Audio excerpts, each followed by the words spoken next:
और शुरुआत करेंगे इस वक्त की अहम खबर के साथ। शाहीन बाग में जारी एहतजाज पर बीजेपी लीडर संगीत सोम का मुतनाज़ा बयान सामने आ गया है। संगीत सोम ने कहा है कि शाहीन बाग में पिकनिक मनाई जा रही है, यहां एहतजाज नोटों और बिरयानी पर चल रहा है, इन सब पर मुकदमा दर्ज करना चाहिए, सख्त कार्रवाई होनी चाहिए। संगीत सोम ने कहा कि ये वो लोग हैं जो मुल्क का माहौल खराब कर रहे हैं। यहां तक कि संगीत सोम ने दारुल उलूम देवबंद को दहशतगर्दी का अड्डा भी करार दे दिया और कहा कि यहां दहशतगर्दी की ही तालीम दी जाती है। महिलाएं बैठी हैं, इन्हें कोई काम दाम है नहीं और ये बिल्कुल फंडिंग, इन्हें राजनीतिक पार्टी फंडिंग कर रही है, विदेशों से फंडिंग हो रही है, फंडिंग को पैसा यहाँ खा रहे हैं बैठ के। इन्हें ना सीए के बारे में जानकारी है और मैं फिर दावे के साथ कहता हूँ कि इनकी जिस दिन जांच होगी, चाहे दिल्ली हो, चाहे बरेली हो, चाहे देवबंद हो, चाहे लखनऊ हो, इन्हें ठीक से इनके खिलाफ मुकदमे होंगे और जेल भेजा जाएगा और भेजना ही चाहिए, क्योंकि जिस तरीके की अराजकता इन्होंने दिल्ली में पैदा की है, उस अराजकता को किसी भी कीमत पर बर्दाश्त नहीं किया जा सकता। सरजील इमाम देशद्रोह के मुकदमा दर्ज हुआ, ऐसी बात देखिए, सरजील इमाम जैसे के बारे में अगर मुझसे पूछना चाहेंगे तो मैं गारंटी के साथ कहता हूं कि ऐसे लोगों को जो देश का बंटवारा करने की बात करते हो, देश को तोड़ने की बात करते हो, चौराहे पे खड़ा करके फांसी के फंदे पर लटकाकर गोली मार देनी चाहिए। किसी भी कीमत पर ऐसे लोगों को नहीं बख्शा जाना चाहिए। अलीगढ़ में जो है सरकार बंद करने जा रही है यूनिवर्सिटी। देखिए, सरकार, उत्तर प्रदेश की सरकार अगर कोई भी संस्था, कोई भी जगह अगर आतंकियों को शरण देने का काम करेगी, देश विरोधी गतिविधियों में लिप्त पाई जाएगी तो हर हालत में बंद किया जाएगा और हर हालत में करना ही होगा। देवबंद दारुल पे बार-बार सवाल उठे आतंकी गतिविधियों को लेकर। मैं पहले से कहता आया हूं, मैंने पहले भी कहा था कि देवबंद में तो आतंकियों का अड्डा बना हुआ है। शिक्षा का मंदिर जहां होना चाहिए, जहां शिक्षा मिलनी चाहिए, जहां बच्चों को पढ़ाया जाना चाहिए, वहां आतंकी शिक्षा दी जाती है। और मैं बहुत पहले से कहता हूं कि देवबंद हमेशा से, दारुल उलूम हमेशा से आतंकी अड्डा बना हुआ है और आतंकियों को पनाह देने का काम करता है। आज भी उसी काम को कर रहा है और पहले भी करता है। जमीयत का कहना है जो सीए में मारे गए जो पीड़ित उनकी मदद करेगी। मैं अभी कह रहा हूँ, इन लोगों का तो काम यही बना हुआ है कि ये देश विरोधी गतिविधियों में जो भी लिप्त होता है उन्हें फंडिंग करने का काम करते हैं और ये विदेशों से फंडिंग इसी नाम पर लेते हैं। चलिए नाज़रीन, हमारे साथ मौजूद है मेरठ से हमारे नुमाइंदे तंजीर अंसार। तंजीर, एक बार फिर से संगीत सोम का मुतनाज़े बयान सामने आया है और एक दो नहीं बल्कि कई चीजों पर उन्होंने निशाना साधा है, चाहे शाहीन बाग की बात करें या फिर दारुल उलूम देवबंद की बात करें, यहां तक कि एएमयू पर भी उन्होंने अपने खास अंदाज में तनकीद की है। बिल्कुल हिना, देखिए जिस तरह से संगीत सोम का नाता जो है वो पहले भी जो इस तरह के बयानात वो देते रहे हैं, चाहे वो मुजफ्फरनगर फसाद का मामला हो, एएमयू में जिन्ना की तस्वीर वाला इशू हो या और दीगर जो भी इस तरह के इश्यूज होते हैं, उसमें इनके भड़काऊ बयान आते हैं। और जिस तरह से अभी अनुराग ठाकुर और प्रवेश वर्मा ने दिल्ली इलेक्शन की कैंपेनिंग के दौरान जिस तरह के बयान दिए, तो अब संगीत सोम उसी लाइन के एक जो लीडरशिप जो डेवलप हो रही है कि बयान दो और सुर्खियों में रहो, वो वाला काम ये कर रहे हैं। कल ये एक अपने निजी प्रोग्राम में देवबंद के एक गांव में गए थे रिलेटिव के, और वहां पर जब मीडिया ने इन इश्यूज पे इन पे बात की तो इन्होंने जो भी अब इनके तासुरात जिस तरह के रहे, चाहे वो मुजाहिरीन को लेकर है, उन्होंने साफ तौर पर यही कहा। शर्जील इमाम के ताल्लुक से जो बात की, उन्होंने कहा कि चौराहे पर फांसी देकर गोली मार देना चाहिए। तो एक संवैधानिक संस्था और एक विधायक की हैसियत से, एक मेंबर ऑफ लेजिस्लेटिव असेंबली के रुकन की हैसियत से अगर इस तरह की लीडर जो है इस तरह से बयान देंगे तो जाहिर है कि वो कहीं ना कहीं कानून और आइन की पासदारी नहीं रखते और वो एक गली मोहल्ले का जो एक छुटभैया लीडर होता है उस तरह से बयानबाजी करते हैं और इससे एक मैसेज जो जाता है समाज में वो गलत जा ही रहा है। जिस तरह से उन्होंने दारुल उलूम को पहले भी निशाना बनाया, इस बार भी उन्होंने जब सवाल किया गया चाहे वो किसी तरह के एहतजाज में फंडिंग को लेकर, उन्होंने कहा कि ये फंडिंग बाहर से आ रही है।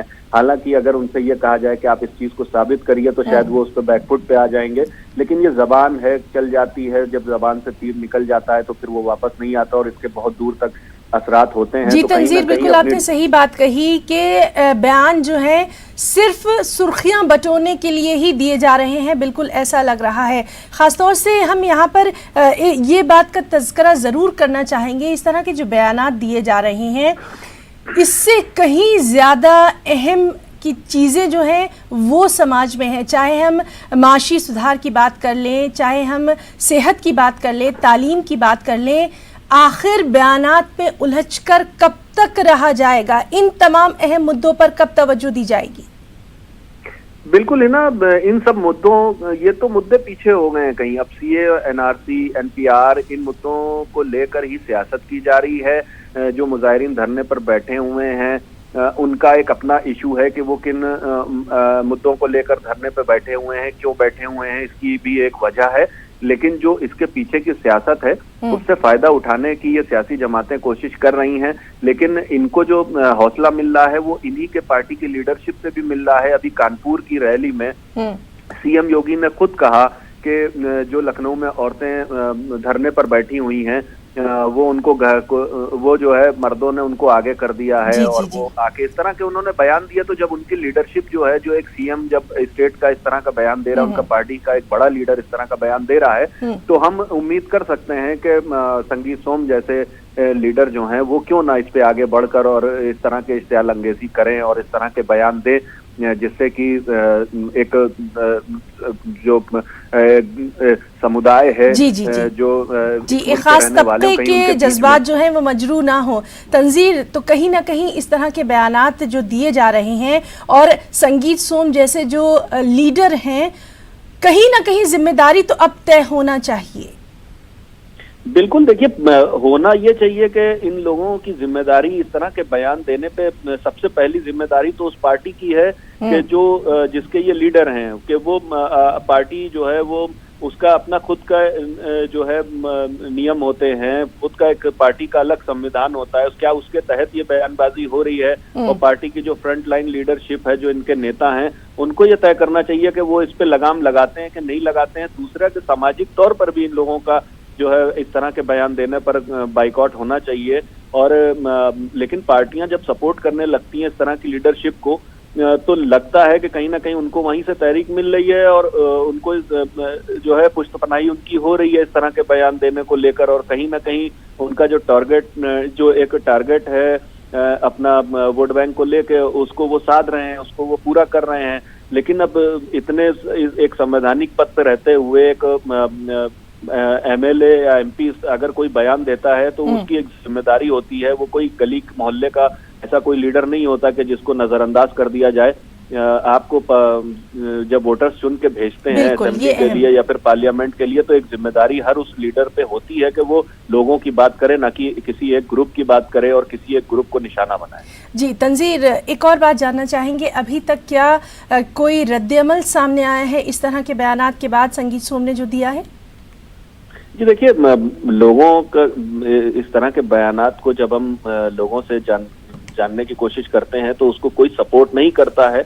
लेकिन जाहिर सी बात है कि इस पे जो जिम्मेदार लोग हैं, समाजी तंजीम के जिम्मेदारान हैं, सख्त नाराजगी और बरहमी का इजहार करते हैं। और लेकिन क्योंकि संगीत सोम का ये अपना स्टाइल रहा है कि वो चीजें बोलते हैं, उसको लेकर आते हैं। जी, तो बहरहाल संगीत सोम की जानिब से एक मुतनाज़ बयान फिर से सामने आ गया है और इस पर अब जो रद्द-ए-अमल है, रिएक्शन से वो भी आना शुरू हो जाएंगे, उन पर भी लगातार हमारी नजर बनी रहेगी। तंजीर अंसार, आपका बहुत बहुत शुक्रिया अदा करना चाहेंगे तमाम तर तफसीली जायजे के लिए। और नाज़रीन, इस वक्त एक और अहम खबर जिस पर लगातार हम आपको अपडेट दे रहे हैं कि बिहार में शर्जील के घर से मोबाइल बरामद हुआ है। क्राइम ब्रांच के ज़राए के हवाले से ये खबर है। इस मोबाइल से अहम जानकारी मिलने की उम्मीद है। हमारे साथी शंकर आनंद ने इस ताल्लुक से मज़ीद तफसीलात फराहम की हैं।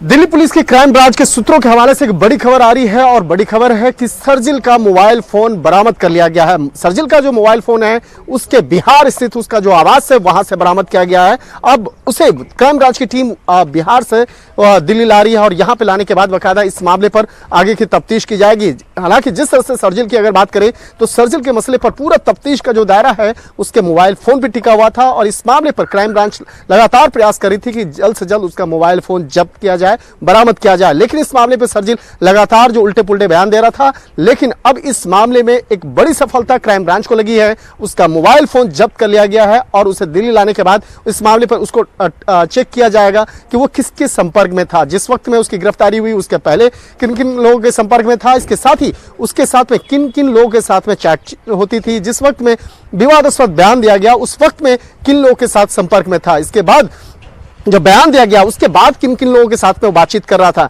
तो निश्चित तौर पे यहाँ पे मामला सिर्फ उत्तर प्रदेश नहीं बल्कि उत्तर प्रदेश से लेकर दिल्ली का जामिया, शाहीन बाग और यहाँ से लेकर पूरा जो बिहार तक का मामला है। तो लिहाजा इस मामले की गंभीरता को देखते हुए अब दिल्ली पुलिस की क्राइम ब्रांच उस मोबाइल फोन से काफी महत्वपूर्ण जो जानकारियां हैं उसको खंगालने का प्रयास करेगी। वीडियो जर्नलिस्ट मनमोहन सिंह के साथ शंकर आनंद, न्यूज 18 दिल्ली।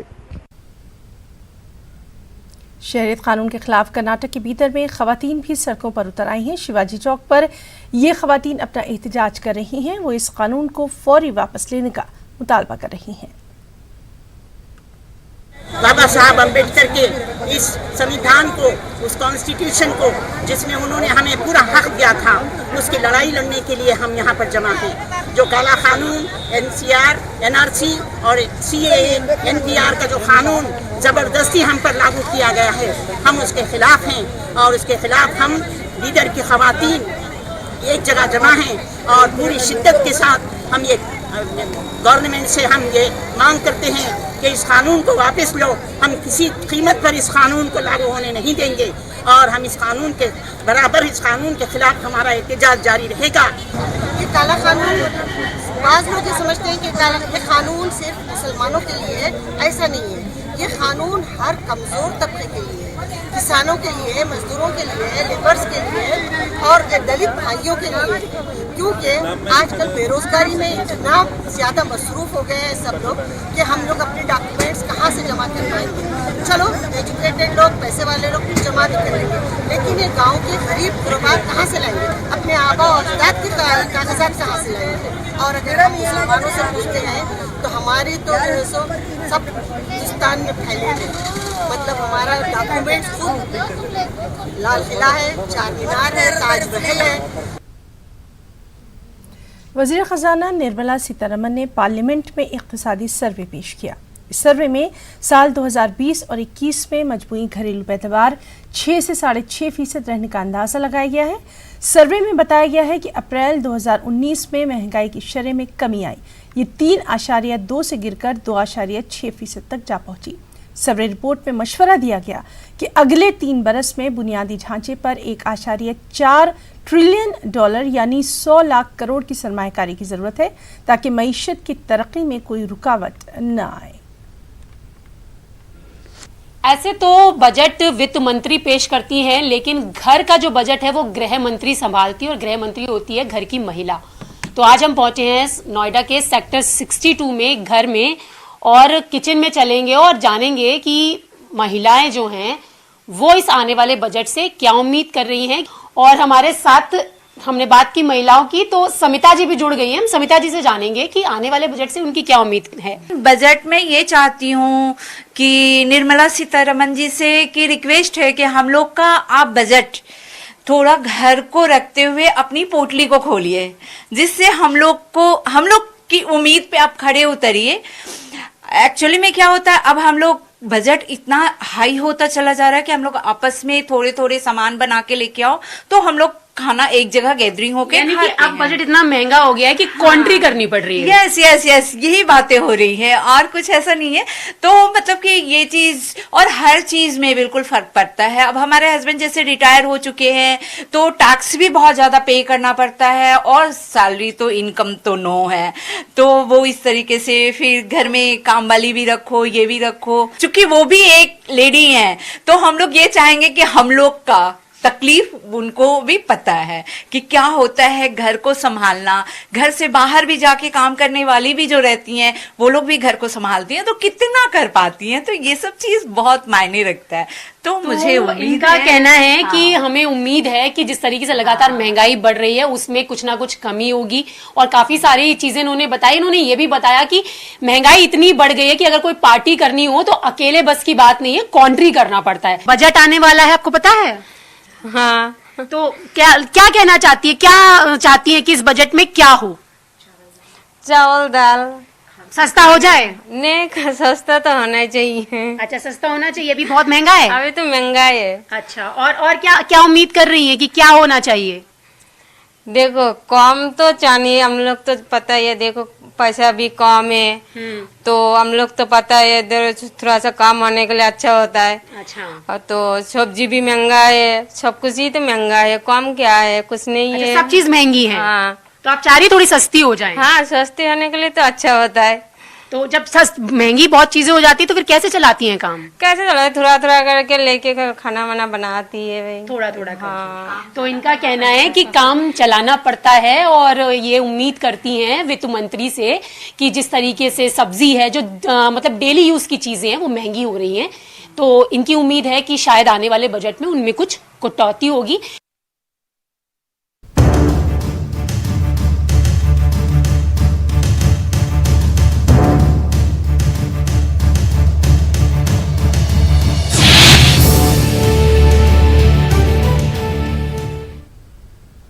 जी हाँ, पार्लियामेंट के बजट इजलास का आज से आगाज हो चुका है। सदर जमहूरिया रामनाथ कोविंद ने दोनों ऐवानों से मुश्तरका खिताब किया।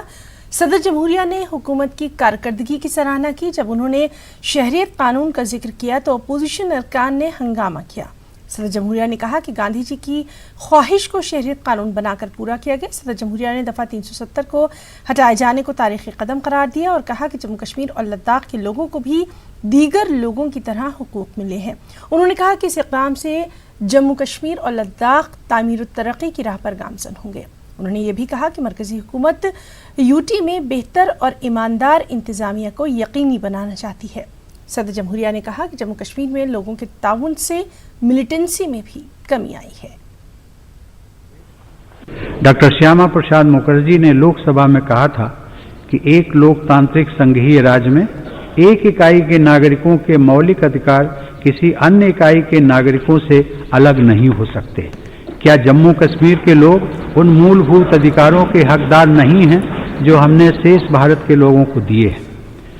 आज 7 दशक बाद पूरे देश में इस बात की खुशी है कि डॉक्टर श्यामा प्रसाद मुखर्जी समेत करोड़ों स्वतंत्रता सेनानियों का सपना साकार हुआ है। जम्मू कश्मीर एवं लद्दाख के लोगों को, वहां के दलितों और महिलाओं को भी वही अधिकार मिले हैं जो बाकी देशवासियों को प्राप्त हैं। संसद के दोनों सदनों द्वारा 2/3 बहुमत से संविधान के अनुच्छेद 370 और अनुच्छेद 35A को हटाया जाना न सिर्फ ऐतिहासिक है बल्कि इससे जम्मू कश्मीर और लद्दाख के समान विकास का भी मार्ग प्रशस्त हुआ है। मैं इस सदन के माध्यम से जम्मू कश्मीर और लद्दाख के लोगों को विकास की मुख्य धारा से जुड़ने के लिए बहुत बहुत बधाई देता हूं। माननीय सदस्यगण, जम्मू कश्मीर और लद्दाख का तेज विकास, वहां की संस्कृति और परंपराओं की रक्षा, पारदर्शी व ईमानदार प्रशासन और लोकतंत्र का सशक्तिकरण मेरी सरकार की प्राथमिकताओं में है। राष्ट्रपति शासन के दौरान और केंद्र शासित प्रदेश बनने के बाद जम्मू कश्मीर और लद्दाख में विकास की सभी परियोजनाओं में तेजी आई है। वर्ष 2018 के अंत में जम्मू कश्मीर की 4,400 से अधिक पंचायतों में शांतिपूर्वक चुनाव संपन्न हुए थे। स्वतंत्रता के बाद पहली बार वहां 300 से अधिक ब्लॉक डेवलपमेंट काउंसिल्स के चुनाव भी कराए गए हैं। अब वहां के लोगों को स्वच्छ भारत अभियान, उज्ज्वला योजना, आयुष्मान भारत योजना, उजाला योजना, DBT तथा खाद्य सब्सिडी का पारदर्शी तरीके से पूरा लाभ मिल रहा है। प्रधानमंत्री आवास योजना के तहत जहां मार्च 2018 तक जम्मू कश्मीर में लगभग 3,500 घर बनाए गए थे, वहीं 2 साल से भी कम समय में 24,000 से ज्यादा घरों का निर्माण पूरा किया गया। इसके अलावा जम्मू कश्मीर और लद्दाख में कनेक्टिविटी, सिंचाई, अस्पताल, पर्यटन से जुड़ी योजनाओं एवं IIT, IIM, एम्स जैसे उच्च शिक्षा के संस्थानों की स्थापना का काम भी तेजी से चल रहा है। मेरी सरकार आतंकवाद के खतरे से देश को बाहर निकालने के लिए पूरे सामर्थ्य और दृढ़ता से काम कर रही है। आतंक के बदलते स्वरूप को देखते हुए नागरिकों की सतर्कता भी बहुत काम आती है। जनता के सहयोग से आतंकवाद के विरुद्ध लड़ाई में कितनी मदद मिलती है, ये जम्मू कश्मीर में आतंकी गतिविधियों में आई कमी से भी पता चलता है। मेरी सरकार ने आतंकवाद फैलाने वालों के खिलाफ कड़ी से कड़ी कार्रवाई के लिए सुरक्षा बलों को पूरी छूट दी हुई है। माननीय सदस्यगण, भारत ने हमेशा सर्वपंथ समभाव पर विश्वास किया है, लेकिन विभाजन के समय सबसे ज्यादा प्रहार भारत और भारतवासियों के इसी विश्वास पर किया गया। विभाजन के बाद बने माहौल में राष्ट्रपिता महात्मा गांधी ने कहा था कि पाकिस्तान के हिंदू और सिख जो वहां नहीं रहना चाहते वे भारत आ सकते हैं। उन्हें सामान्य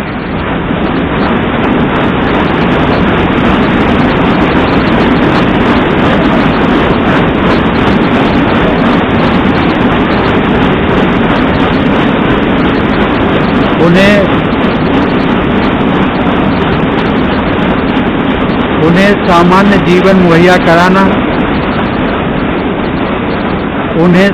जीवन मुहैया कराना भारत सरकार का कर्तव्य है।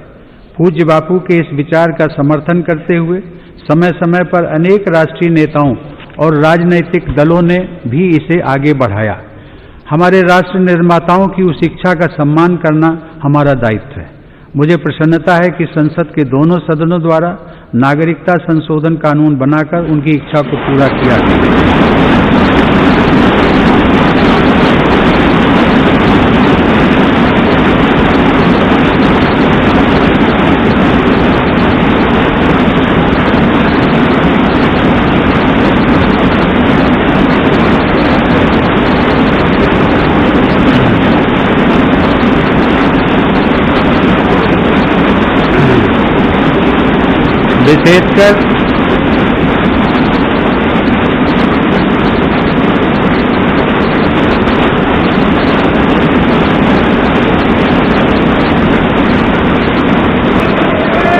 विशेषकर ऐसे समय में जब देश गांधी जी की 150वीं जयंती का पर्व मना रहा हो, तब आप सभी सांसदों ने उनकी भावना को सर्वों पर रखा है।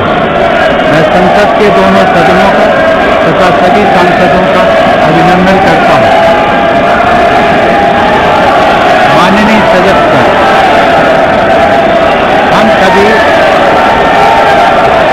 हम सभी इस बात के साक्षी रहे हैं कि समय के साथ पाकिस्तान ने अल्पसंख्यक। सदर जमहूरिया ने अपने खिताब में हज का भी तस्करा किया। उन्होंने कहा कि हिंदुस्तानी हुकूमत की दरख्वास्त पर ही सऊदी अरब ने हज कोटे में इजाफा किया, जिसकी वजह से इस बरस 2 लाख मुसलमान फरीज़ा हज अदा करेंगे। उन्होंने कहा कि हिंदुस्तान ऐसा पहला मुल्क है जहां हज का पूरा अमल डिजिटल तरीके से ऑनलाइन मुकम्मल किया जाता है। सरकार के विशेष आग्रह पर सऊदी अरब ने हज कोटा में अभूतपूर्व वृद्धि की थी, जिस वजह से इस बार रिकॉर्ड 2 लाख भारतीय मुस्लिमों ने हज में इबादत की। भारत पहला ऐसा देश है जिसमें हज की पूरी प्रक्रिया डिजिटल और ऑनलाइन की जा चुकी है। सरकार देश भर में वक्फ संपत्तियों का 100% डिजिटाइजेशन भी करा रही है, जिससे इन संपत्तियों का उपयोग मुस्लिम समुदाय के भले के लिए किया जा सके। सदर जमहूरिया ने वजारत अक़लियती उमूर की जानिब से चलाई जा रही हुनर हाट स्कीम की भी बेहद सताइश की। उन्होंने अपने खुतबे में इस स्कीम से बड़े पैमाने पर हो रहे फायदे का भी तस्करा किया। सदस्यगण, मेरी सरकार अल्पसंख्यक वर्ग की सामाजिक, आर्थिक और शैक्षिक प्रगति के लिए भी निरंतर प्रयासरत है। हुनर हाट के जरिए अल्पसंख्यक वर्ग के 2,65,000 हुनरमंद कारीगरों को रोजगार के अवसर उपलब्ध कराए गए। मुस्लिम छात्र छात्राओं की शिक्षा निर्बाध जारी रहे, इसके लिए बड़ी तादाद में स्कॉलरशिप दी गई है। मेरी सरकार के विशेष आग्रह पर सऊदी अरब ने हज कोटा में अभूतपूर्व वृद्धि की थी, जिस वजह से इस बार रिकॉर्ड 2 लाख भारतीय मुस्लिमों ने हज में इबादत की। भारत पहला ऐसा देश है जिसमें हज की पूरी प्रक्रिया डिजिटल और ऑनलाइन की जा चुकी है। सरकार देश भर में वक्फ संपत्तियों का 100% डिजिटाइजेशन भी करा रही है, जिससे इन संपत्तियों का उपयोग मुस्लिम समुदाय के भले के लिए किया जा सके। कांग्रेस लीडर तारिक अनवर का कहना है कि शहरियत कानून पर हो रहे पुरअमन एहतजाज पर किसी को एतराज क्यों हो सकता है। उन्होंने सदर जमहूरिया के खुतबे पर कुछ भी रद्दमल जाहिर नहीं किया। उनका कहना है कि सदारती खुतबा हुकूमत तैयार करती है।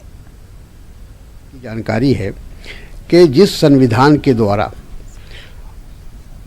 या जिस संविधान के अंतर्गत ये बिल पास हुआ है दोनों सदनों से, उसी संविधान में इस देश की जनता को, आम लोगों को भी ये अधिकार दिया है कि वो ऐसे किसी भी कानून का जो जनहित में नहीं हो उसका वो विरोध कर सकते हैं। और आज जो कुछ हो रहा है वो एक लोकतांत्रिक तरीका है, किसी ने हथियार नहीं उठाया है, शांतिपूर्ण ढंग से लोग आंदोलन कर रहे हैं। जो गांधी जी ने बताया था, गांधी जी का यही कहना था कि अहिंसा के रास्ते पर चलकर सत्याग्रह करना चाहिए अगर किसी बात से असहमति है तो वो आज देश के लोग कर रहे हैं, तो इसका तो स्वागत किया जाना चाहिए।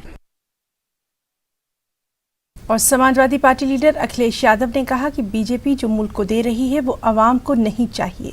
अवाम को तरक्की, तालीम और बुनियादी सहूलतें ही चाहिए। स्वास्थ्य बेहतर हो, नौजवान फिट दिखाई दे, किसान की आय दोगुनी हो, नौजवानों को नौकरी मिले, रोजगार मिले, इंफ्रास्ट्रक्चर अच्छा बने, वर्ल्ड क्लास एक्सप्रेसवे बने जैसे जिसमें मिराज, सुकोई और हरकुलस उतर जाए। देश ये नहीं चाहता जो भारतीय जनता पार्टी देना चाहती है। यूपी के फर्रुखाबाद में एनकाउंटर मामले में पुलिस ने जाए वारदात से असलहा बरामद किया है, साथ ही धमाका खेज अशिया भी बरामद की गई हैं। वाज़ेह रहे कि सुभाष नामी शख्स ने 23 बच्चों को यरगमाल बना लिया था। तमाम बच्चों को पुलिस ने रेस्क्यू कर लिया था। ऑपरेशन में शामिल होने वाले पुलिस एहलकारों को इनाम से भी नवाजा जाएगा।